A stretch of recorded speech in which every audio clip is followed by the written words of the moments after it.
আজকে আলোচনা করব রাহুর মতো একটি প্ল্যানেটকে নিয়ে। রাহু কিন্তু আমাদেরকে রাজা করতে পারে এবং রাহুই কিন্তু আমাদেরকে ফকির করতে পারে।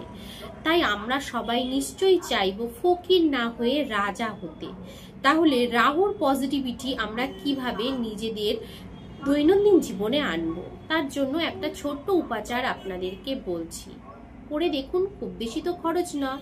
যদি খুব ভালো হয় তাহলে খুবই ভালো, ভালো হলে আমাকে এসে অবশ্যই জানাবেন, আর যদি খারাপ হয় নাই দুটো গালাগালি দিয়ে যাবেন। এবার বলি উপাচারটা কি করতে হবে।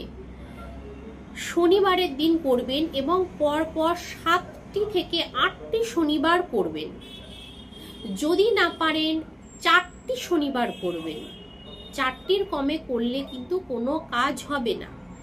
কি করতে হবে, একটি তামার পাত্র নেবেন। ভোরবেলায় এই কাজটি করতে হবে। একটি তামার পাত্র নেবেন, তার মধ্যে আপনি 250 গ্রাম দুধ নেবেন।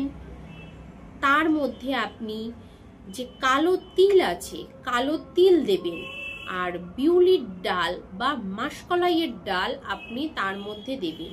সেটা আপনি 25 গ্রামও দিতে পারেন বা 250 গ্রামও দিতে পারেন। দিয়ে আপনি কোনো একটা অশ্বত্থ গাছের নিচে সেটাকে দান করে দিন, দিয়ে আসুন। এইভাবে পরপর 4 থেকে 7টি শনিবার আপনি করে দেখুন।